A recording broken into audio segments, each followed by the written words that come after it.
नमस्कार, मेरा नाम है मीनाक्षी रजत और ब्रेकिंग विथ मीनाक्षी में आज एक बार फिर से हम बात करने वाले हैं नेपाल की।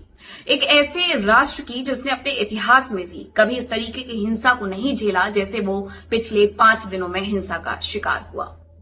अब खबर ये है कि सुशीला कार्की देश की पहली अंतरिम सरकार की हालांकि महिला प्रधानमंत्री बन गई हैं। इतना ही नहीं, उसके पहले की अगर मैं बात करूं तो 10 साल पहले भी उन्होंने इतिहास में एक और महत्वपूर्ण मुकाम को हासिल किया था। 2016 में दरअसल उन्होंने नेपाल की प्रथम महिला मुख्य न्यायाधीश के तौर पर शपथ ली थी। अब ऐसे में सुशीला कार्की के नाम पर आखिरकार सहमति बनी कैसे, सबसे बड़ा जो सवाल है वो लोगों के मन में यही है। लेकिन शुरुआत किस तरीके से हुई वो हर कोई जानता है। 8 सितंबर को देश में अचानक से एक प्रोटेस्ट शुरू होता है जिसे नाम दिया गया जेन जी प्रोटेस्ट। अब उस जेन जी प्रोटेस्ट के दूसरे दिन ही हिंसा भड़क जाती है, आगजनी होती है। जगह जगह से खबरें आने लगती हैं कि राष्ट्रपति के आवास से लेकर प्रधानमंत्री के आवास से लेकर के पीएमओ, इसके अलावा जो देश की संसद है उसे आग के हवाले कर दिया गया है। पूर्व प्रधानमंत्रियों के साथ हाथापाई की गई है, उनके साथ मारपीट की गई है। जो वित्त मंत्री थे उन्हें दौड़ा दौड़ा करके पीटा गया है। उस सब की वीडियोज आए, उस सब की फुटेज भी सामने आई और हर कोई ये सोच रहा था कि नेपाल जो ना कभी अंग्रेजों का गुलाम हुआ, ना कभी मुगल शासक वहां तक पहुंच पाए, आखिरकार वहां पर ये स्थिति बनी क्यों। जेन जी ने प्रोटेस्ट के पीछे की ठोस वजह ये दी थी कि उनके देश में बहुत ज्यादा करप्शन है, नेपोटिज्म है और इसकी वजह से उन्हें आगे बढ़ने के मौके नहीं मिलते हैं। लेकिन उनके गुस्से की शुरुआत कुछ इस कदर होती है कि 26 जो सोशल मीडिया प्लेटफॉर्म से उन्हें बैन कर दिया जाता है। इसे वो अपनी आवाज को दबाने जैसा समझते हैं और प्रोटेस्ट शुरू करते हैं। 9 सितंबर को जब ये प्रोटेस्ट बहुत ज्यादा भड़क जाता है, देश में हिंसा होने लगती है, तो उस हिंसा के दौरान सेना प्रमुख सामने आते हैं, देश को संबोधित करते हैं, जेन जी से कहते हैं कि वो आए, बातचीत करें और बताएं कि आखिरकार प्रधानमंत्री के पद पर वो किसे बैठाना चाहते हैं। दूसरे दिन यानी कि 10 सितंबर को बातचीत शुरू होती है। जेन जी का एक ग्रुप जाकर के जो आर्मी हेडक्वार्टर है वहां पर मीटिंग करता है और यहां पर सबसे पहला जो नाम है वो सुशीला कार्की का आगे बढ़ाया जाता है। शुरुआती तौर पर खबर ये थी कि जो मेयर हैं काठमांडू के बालेन शाह, वो प्रधानमंत्री बन सकते हैं अंतरिम सरकार में। हालांकि उन्होंने मना कर दिया और उनकी तरफ से ही सुशीला कार्की के नाम को आगे बढ़ाया गया था। उन्होंने मना क्यों किया ये भी मैं आपको बताऊंगी, लेकिन ये पूरा घटनाक्रम कैसे था सबसे पहले तारीखों के माध्यम से उसे समझिए। 8 तारीख को प्रोटेस्ट शुरू होता है, भड़क जाती है हिंसा। 9 सितंबर को सब कुछ जला करके खाक कर दिया जाता है। इसके बाद 10 तारीख को आर्मी हेडक्वार्टर में आर्मी प्रमुख के द्वारा जेन जी के एक ग्रुप को बुलाया जाता है। उनसे कहा जाता है कि आप आइए, बातचीत करिए, क्योंकि इस पूरे प्रोटेस्ट का कोई भी लीडर नहीं था। वहां पर सुशीला कार्की के नाम को आगे बढ़ाया जाता है। 11 तारीख को एक बार फिर से जेन जी की मुलाकात आर्मी हेडक्वार्टर में सेना प्रमुख से होती है। उन्हीं के देखरेख में सरकार का गठन हो रहा था।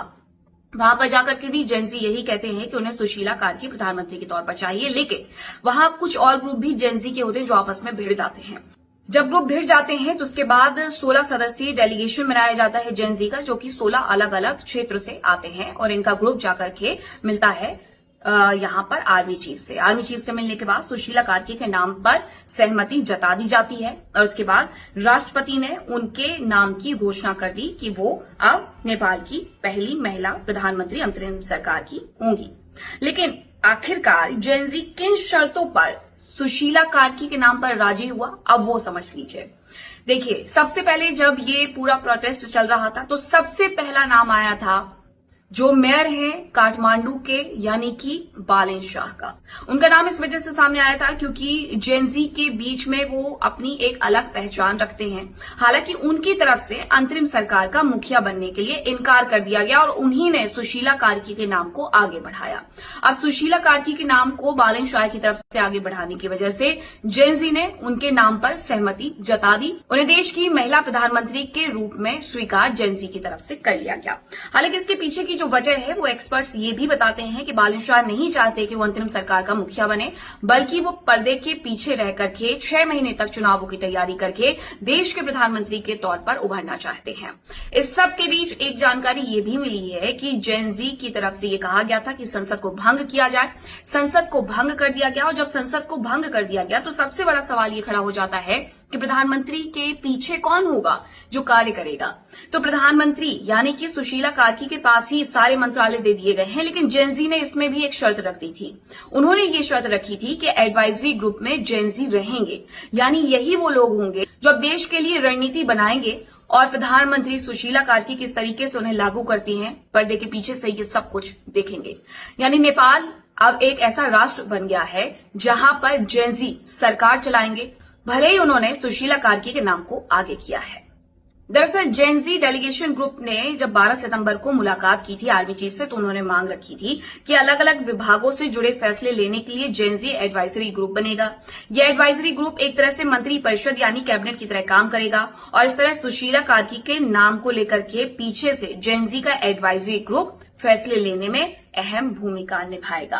अब लोगों के मन में ये भी सवाल उठ रहे हैं कि सुशीला कार्की आखिरकार हैं कौन और इनका नाम कैसे सामने आ गया, क्योंकि लोग सिर्फ इतना जानते हैं कि 2016 में पहली महिला चीफ जस्टिस जो बनी थी वो सुशीला कार्की थी। सुशीला कार्की का भारत से क्या संबंध है वो भी मैं आपको बताती हूँ।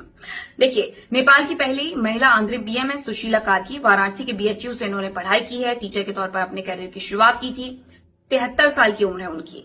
1978 में त्रिभुवन यूनिवर्सिटी से उन्होंने लॉ की पढ़ाई की और 79 में कानूनी प्रैक्टिस शुरू कर दी। 2006 में जब नेपाल का संविधान बन रहा था तो उस दौरान उस कमेटी की सदस्य भी वो रही हैं। 2009 में सुप्रीम कोर्ट की एडहॉक जज बनी। 2010 में स्थायी जज भी बन गई। 2016 में पहले कार्यवाहक और फिर मुख्य न्यायाधीश के तौर पर उन्होंने अपना पद संभाला। 2017 की अगर मैं बात करूं तो 2017 में पुलिस नियुक्तियों में राजनीतिक दखल के खिलाफ उन्होंने फैसला दिया और जून में रिटायरमेंट से पहले उन्हें महाभियोग लाकर के हटा दिया गया था। महाभियोग लाकर के हटाया गया था, तो आप समझ सकते हैं कि वो कितनी पावरफुल थी और उन्होंने किस तरीके के वहां पर जो नियम है वो बनाए थे और नियम बनाने के साथ साथ जो फैसले हैं वो दिए थे। तो एक बड़े उथल पुथल से नेपाल जूझा है, लेकिन अब नेपाल के पास प्रधानमंत्री है। हालांकि जेनजी की तरफ से ये कहा गया था कि वो एक पूरा टाइम लिमिट सेट करेंगे कि कितने वक्त तक उन्हें ये अंतरिम सरकार चाहिए और इसके लिए वक्त भी 6 महीने का तय कर दिया गया है। अब 6 महीने के भीतर भीतर नेपाल में इलेक्शन करवाए जाएंगे, इसके बाद नई सरकार का गठन किया जाएगा। हालांकि अब लोगों की नजरें ये टिकी हुई हैं कि जिन जेनजी ने पुरानी सत्ता को उखाड़ फेंका है, क्या नई आने वाली सत्ता पहले तो जो देश में बर्बादी हुई है उसे किस तरीके से रिकवर करती है और जेनजी की जो भी मांगे हैं, जो भी उनकी एक्सपेक्टेशंस है, उस पर किस तरीके से खरा उतरती है। नेपाल में आने वाले वक्त में और भी बहुत कुछ होने वाला है, इस पर भी मेरी नजर रहेगी। फिलहाल अगर आपको मेरा ये वीडियो पसंद आया तो please like, share, comment and subscribe.